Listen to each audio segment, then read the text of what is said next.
The massive alien ship hung in Earth's orbit like a silver needle against the black sky. Inside, Chief Scientist Du Hyun walked through the brightly lit halls of the observation deck. His footsteps made no sound on the smooth metal floor. After 20 years of working with the Galactic Council, he still found it strange that he was the only Korean among the aliens. The observation room buzzed with activity. Alien scientists moved from screen to screen, studying Earth's creatures. Their tall, thin bodies cast long shadows in the blue light of the displays. Du Hyun stopped at the main viewing screen, which showed images of Earth's oceans. "Such soft creatures," Ambassador Raiko said, standing next to Du Hyun. The ambassador's silver skin reflected the screen's light. "Look at them, swimming without armor or proper defenses. How did they survive for so long?" Do Hyun watched the screen as it showed dolphins playing in the waves. He had learned long ago to hide his smile when the aliens made wrong guesses about Earth. "The oceans of Earth are full of surprises, Ambassador," he said carefully. "Surprises?" Raiko made a sound like quiet laughter. "We have studied 1,000 worlds, Du Hyun. Our oceans have creatures with armored shells that can crush mountains. Our predators have teeth made of metals that grew naturally. What surprises could Earth's simple waters hold?" The screen changed to show a school of Tuma swimming together. The aliens in the room made notes on their tablets, talking among themselves about how weak Earth's sea creatures looked.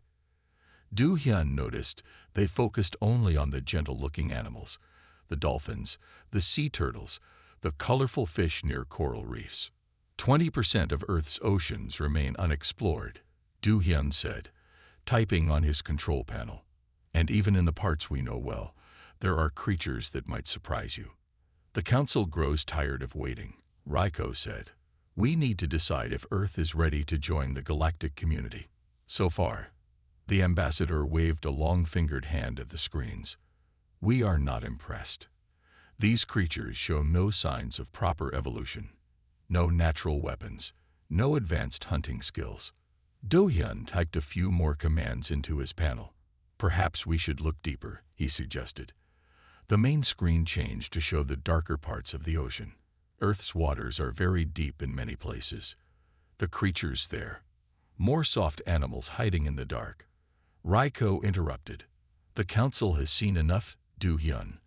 We will recommend limited contact with Earth. Your world's oceans clearly show that you are still developing." Do Hyun felt his face grow warm, but he kept his voice calm. "Ambassador, with respect, I suggest we do a full study before making that decision.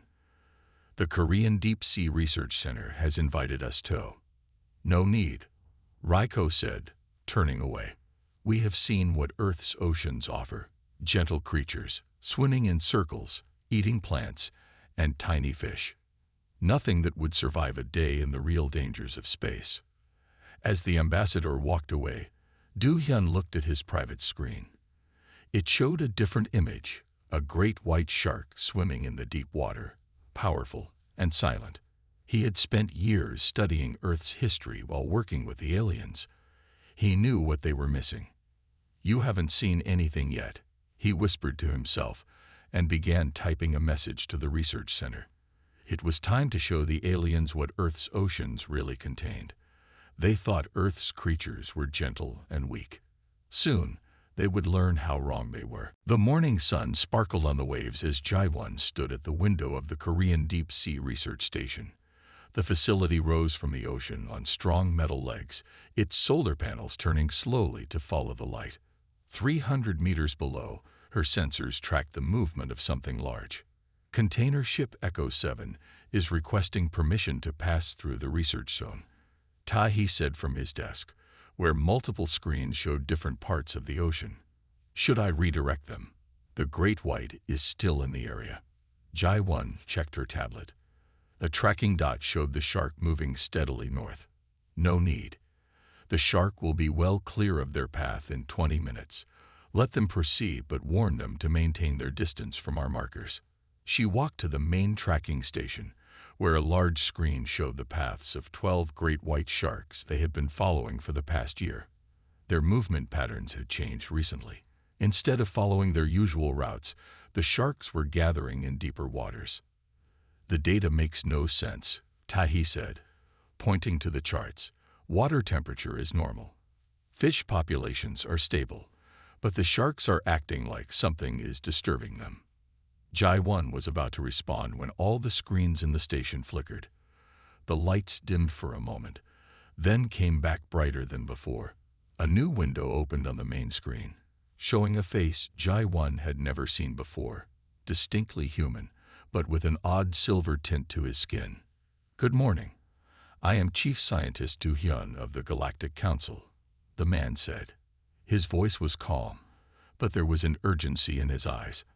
"I apologize for accessing your systems directly, but time is short." "Is this the Korean Deep Sea Research Station?" Jai-1 stepped forward, her heart racing, but her voice steady. "Yes, I am lead researcher Jai-1. This is highly irregular. How did you access our secure network?" "The Council's technology is advanced," Du-hyun said. "But that's not important right now. What is important is your work with sharks. The Council needs to see it." Tahi moved to stand beside Ju-1. "Our work is not classified, but proper channels exist for research requests." "There's no time for proper channels," Du-hyun said. He looked over his shoulder before continuing. "The Council is about to make a decision about Earth based on incomplete information. They think our oceans are filled with weak creatures. They need to see the truth." Jai-1's tablet beeped. The great white shark had changed direction again, now moving into even deeper water. "What exactly do you want to see?" she asked. "Everything. Your tracking data, hunting patterns, biological studies. The Council believes Earth's creatures are soft, defenseless. They mock our oceans without understanding them." Du-hyun paused. "They plan to classify Earth as a developing world, limiting our access to galactic knowledge and technology. Because they think our sea life is weak?" Tahi asked, sounding skeptical. "The Council judges worlds by their evolutionary achievements. They believe Earth's oceans show no signs of advanced predator development." Du-hyun smiled slightly. "They haven't met our sharks yet." Jai-1 looked at her screens. The shark tracking dots were clustering now, 12 of the ocean's most perfect hunters gathering in the deep. Perhaps it wasn't just coincidence. "The sharks have been acting strangely," she said slowly, "like they sense something new in their territory." "The Council's ships," Du-hyun said. "They've been testing our waters, though they told me nothing about it. Will you help me show them the truth about Earth's oceans?" Jai-1 shared a look with Tahi. They had dedicated their lives to studying these creatures. Now they had a chance to show their importance to beings from other worlds. "We'll help," Jai-1 said, "but we do this carefully. Sharks aren't lab animals to be displayed. They're apex predators that deserve respect." "Perfect," Du-hyun said. "The Council won't expect that attitude either. Get your data ready. I'm sending a shuttle to your station. It's time to show them what Earth's gentle creatures can really do." The alien shuttle gleamed like polished silver as it landed on the research station's helipad. Ju-1 watched through the reinforced windows as Ambassador Raiko stepped out, followed by 3 other council members. Their tall forms moved with unusual grace despite the strong ocean winds.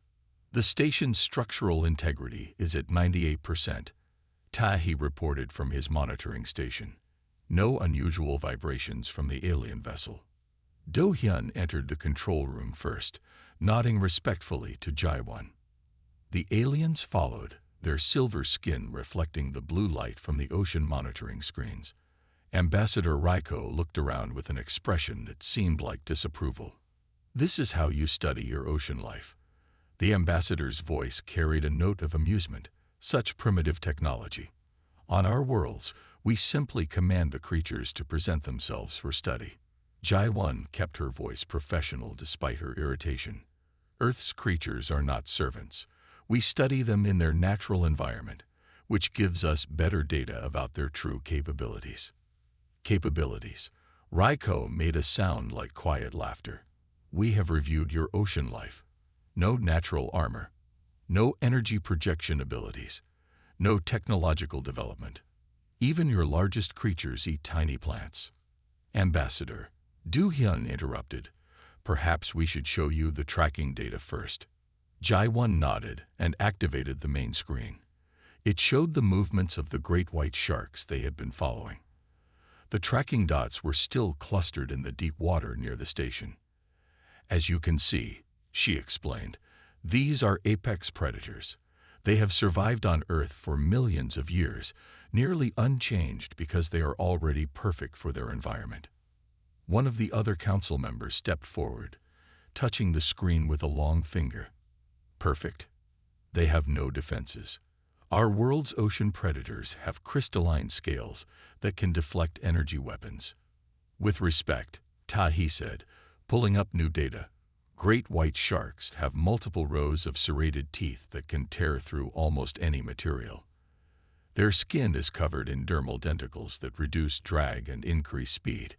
They can detect electrical signals from other creatures, and their sense of smell can find a single drop of blood in an Olympic-sized pool. Ambassador Raiko waved a hand dismissively. Words, data, numbers on screens. The Council requires proof of evolutionary advancement. We challenge Earth to demonstrate its creatures' capabilities. A challenge? Jae-won asked, sharing a concerned look with Du-hyun. Yes. The ambassador's voice grew formal. Show us these perfect predators in action. Let them face a hunting creature from one of our worlds. If your sharks prove worthy, the Council will reconsider Earth's classification. Absolutely not, Jae-won said firmly. We don't put sharks in artificial combat situations. They're not entertainment. Then Earth remains classified as a developing world, Raiko stated. Limited access to galactic knowledge. No advanced technology sharing. No deep space travel. Do-hyun stepped forward. Ambassador, perhaps we could arrange a controlled study. The research station has extensive facilities. We could demonstrate hunting capabilities without direct conflict. The ambassador considered this for a moment. Acceptable. 3 Earth days to prepare. We will bring 1 juvenile hunter from our world. Show us these sharks in their natural behavior. Prove they are more than simple swimming creatures. As the aliens left the control room, Jae-won turned to her screens. The shark tracking dots were moving again, forming a perfect circle in the deep water. It was almost as if they were preparing for something. Do you think this is wise? Tahi asked quietly. Jae-won watched the dots on her screen. They want to see what Earth's oceans can do. Fine, but we do this our way. No staged fights. No artificial situations. We'll show them real sharks in their real environment. And if their alien creature causes problems? Do-hyun asked. Jae-won's expression was serious. Then they'll learn why sharks have survived every mass extinction event in Earth's history. Some creatures don't need fancy adaptations when they're already perfect killing machines. The observation deck of the research station buzzed with activity as the sun rose 3 days later. Jae-won checked the massive underwater viewing windows one last time. The reinforced glass panels stretched from floor to ceiling, offering a clear view into the deep blue water. All monitoring systems are active, Tahi reported from his station. Water temperature is perfect. Visibility is at 80% and improving as the sun rises. The alien delegation arrived precisely on time. Ambassador Raiko led the group, followed by 6 council scientists. They carried a large container made of some kind of metallic crystal. Inside, something moved in the shadows. Welcome to the demonstration, Jae-won said formally. We have prepared 3 separate observations of shark behavior. Each will show different aspects of their hunting abilities. Very organized, Raiko said, though the words didn't sound like a compliment. Shall we begin with our contribution? The ambassador gestured to the container. This is a juvenile hunter from our world's deep oceans. We call it a crystal striker. Do-hyun stepped forward to examine the creature. Through the container's clear walls, he saw something that looked like a cross between a squid and a manta ray. Its skin sparkled with what appeared to be natural crystal formations. "What are its capabilities?" he asked carefully. "The crystal striker can reach speeds of 40 water units," one of the alien scientists said proudly. "Its crystal armor can withstand extreme pressure. It hunts using both physical strikes and energy pulses." Jai-1 kept her face neutral, but she felt worried. She hadn't expected the aliens to bring something so advanced. Still, she had faith in Earth's natural hunters. "We'll begin with a basic hunting demonstration," she said, pressing a button on her control panel. A school of tuna appeared in the viewing window, swimming in tight formation. "Observe how sharks use their superior senses to detect prey," Tahi explained. He activated another screen showing detailed sensor readings. "They can detect electrical signals, smell blood from great distances, and sense movement in the water." As if on cue, a dark shape moved at the edge of the viewing area. The great white shark emerged from the deeper water, its movements smooth and purposeful. The aliens watched with mild interest as it circled the tuna school. "Rather basic movement patterns," one council member noted. "No special abilities visible." Then the shark attacked. In a burst of speed that surprised even the aliens, it shot through the tuna school. Its movement was so fast that the water cavitated around its body, creating small bubbles in its wake. 3 tuna disappeared in seconds. "Impressive speed," Du-hyun said, looking meaningfully at the aliens. And that was just a casual feeding behavior. Ambassador Raiko seemed less impressed. "Speed without protection is meaningless. Shall we demonstrate our hunter's capabilities?" Jai-1 hesitated. Something in the ambassador's tone worried her. "Perhaps we should complete our demonstrations first. We haven't shown you their hunting strategies or social behaviors yet." "No need," Raiko said. The ambassador moved to the container and pressed a series of symbols on its surface. "Let us see how your shark handles a real challenge." Before anyone could object, the container opened. The crystal striker emerged into the observation tank, its crystalline body catching the sunlight and throwing rainbow patterns across the walls. It moved with obvious aggression, immediately sensing the shark's presence. "Ambassador," Jai-1 said sharply, "this wasn't part of the agreement. We're not staging a fight." But it was too late. The alien creature shot forward, its crystal-covered body glowing with energy. The great white shark turned to face it, and for a moment, everything was still. Then both creatures disappeared into the deeper water, leaving only bubbles and the worried faces of humans and aliens alike watching the darkness below. Everyone in the observation deck leaned forward, straining to see into the dark water. G1 rushed to her monitoring station, bringing up the deep water cameras and sonar displays.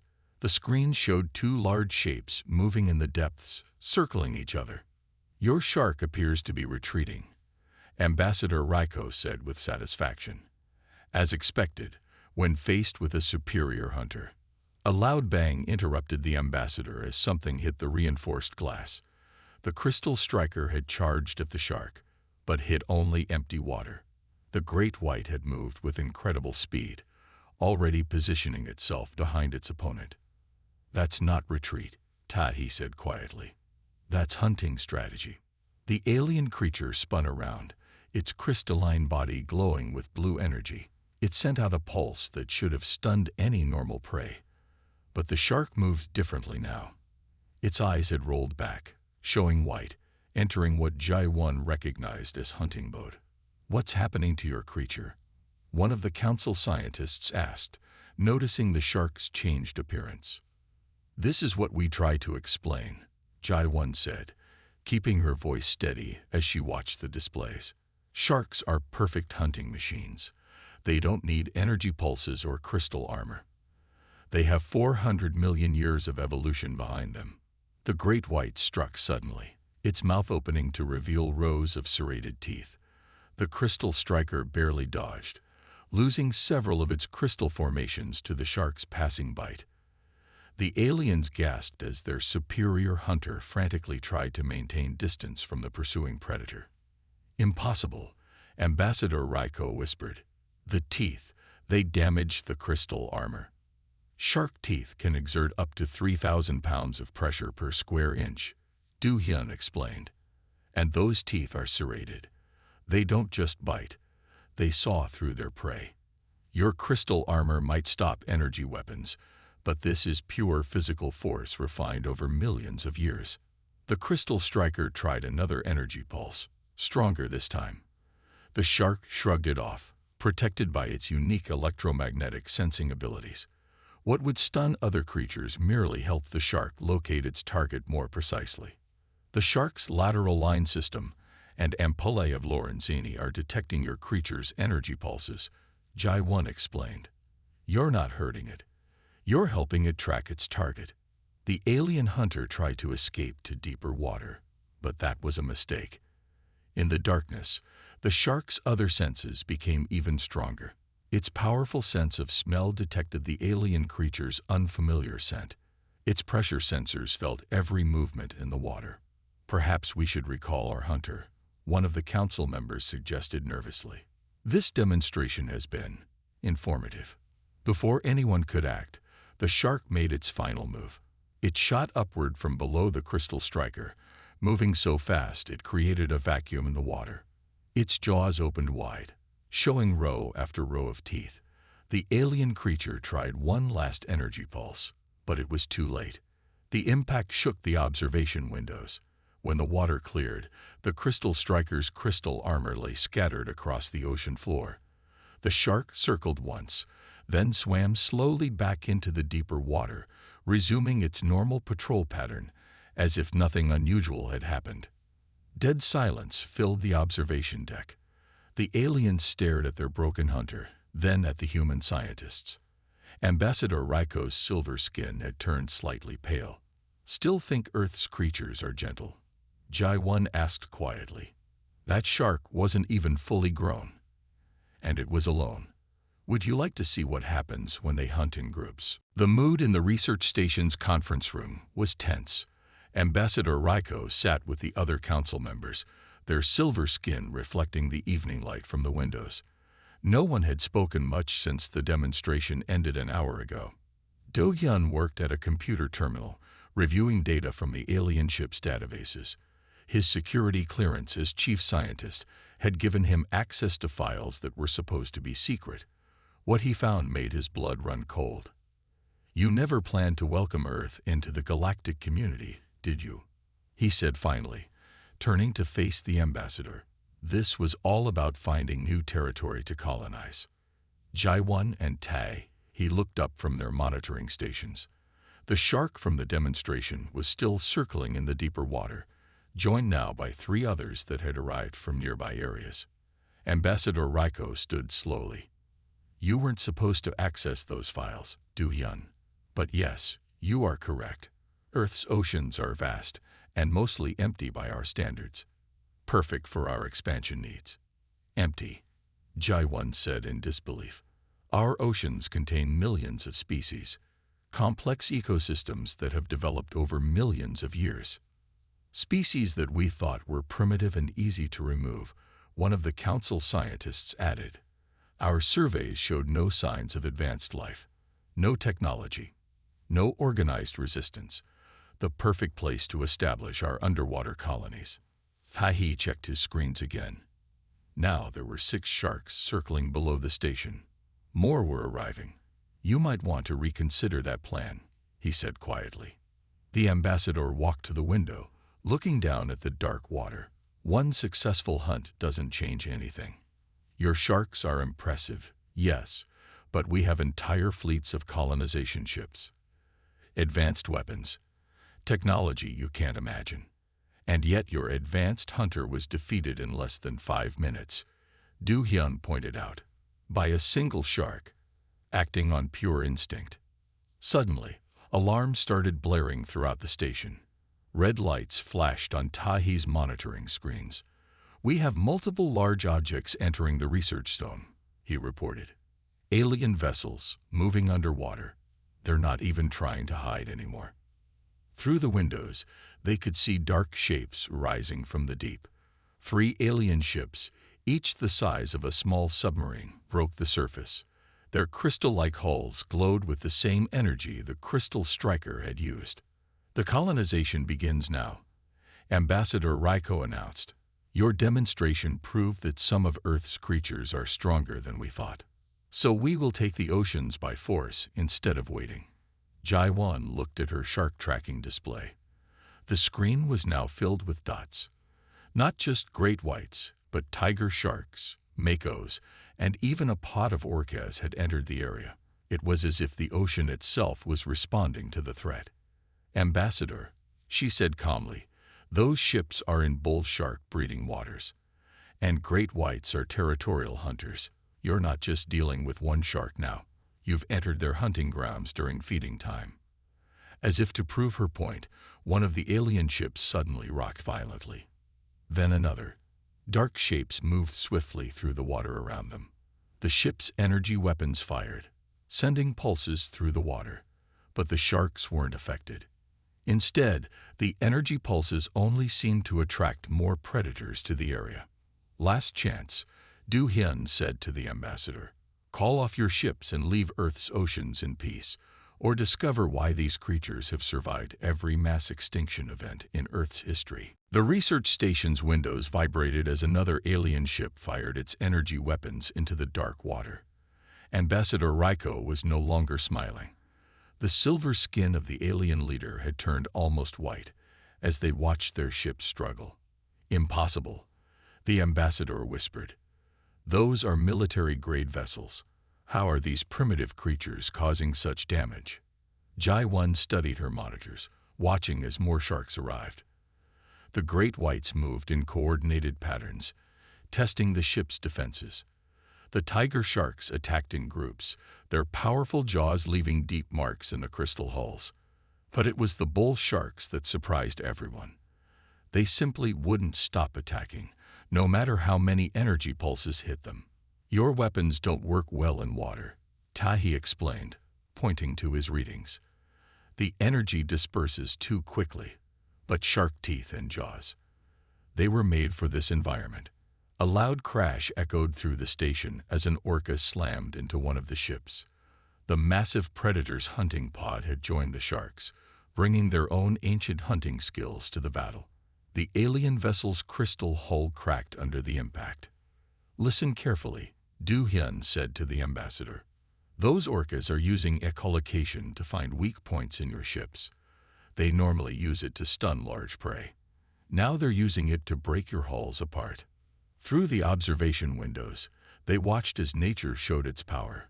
A great white shark, nearly 6 meters long, hit the damaged ship from below.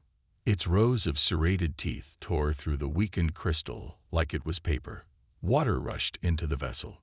"Recall the ships," one of the council scientists pleaded with the ambassador. "We're losing too many resources. The colonization fleet will never survive this."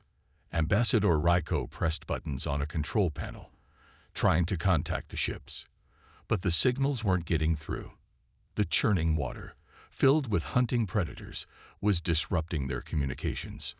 "The great whites are entering their hunting frenzy," Jaiwan said, her voice calm but firm.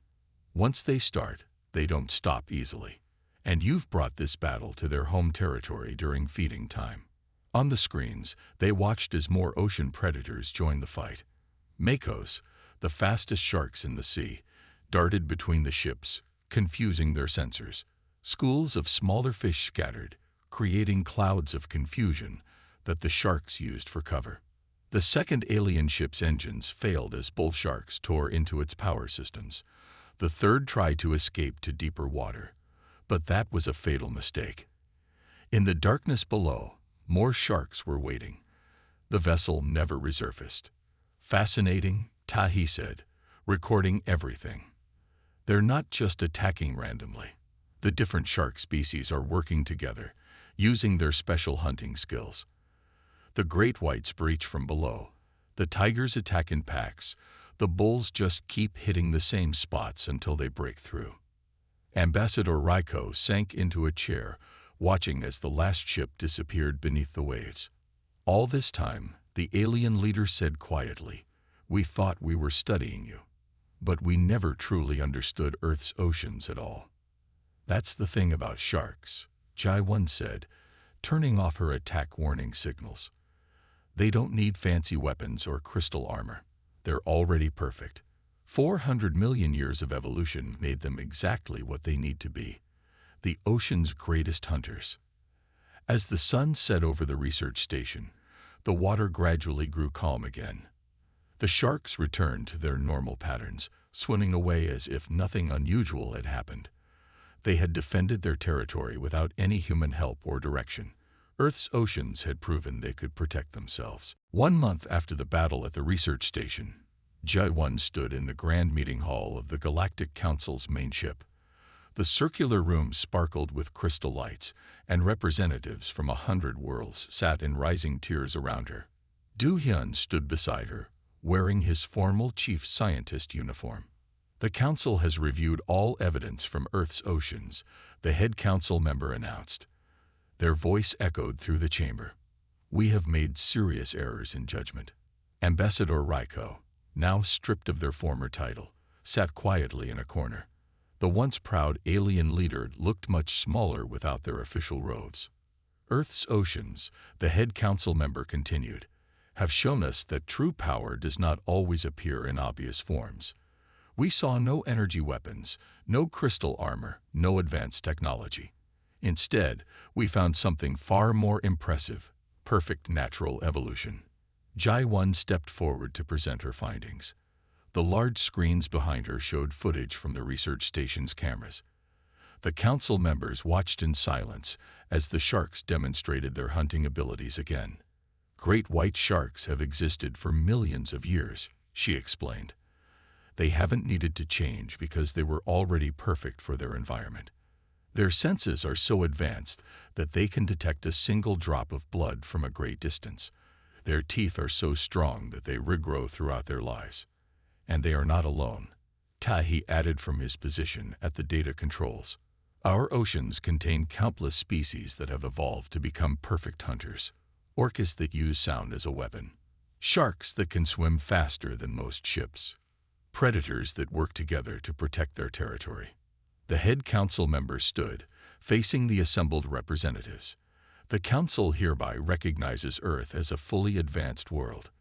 Furthermore, we recommend establishing a new research partnership. Earth's natural evolution has much to teach us." Do-hyun smiled as he presented the next proposal. "We suggest creating an international marine research center.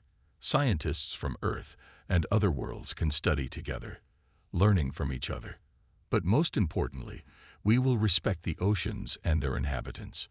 "There is one more matter," the head council member said. "The council owes Earth an apology. We came as invaders, thinking we were superior. Your oceans taught us humility. From now on, Earth's waters will be protected under galactic law." Later that evening, Jai-1 stood at the window of the research station, watching the sunset over the ocean. The tracking screens showed the sharks going about their normal routines. They hadn't changed their behavior at all since the battle. They didn't need to celebrate their victory. They simply continued being what they had always been: perfect predators. "The first alien research team arrives tomorrow," Tahi said, joining her at the window. "They're very excited to learn about shark conservation." "And a little nervous," Do-hyun added with a small smile. "The story of the battle has spread through the galaxy. Now everyone wants to see Earth's ocean predators. From a safe distance, of course." Jai-1 watched as a great white shark fin cut through the waves near the station. The powerful creature moved with the same grace it had shown for millions of years, unchanged and unafraid. "Let them come and learn," she said quietly. "Our oceans have been teaching lessons since life began. The sharks were here long before us, and they'll be here long after. They don't need to prove anything to anyone. They're already perfect."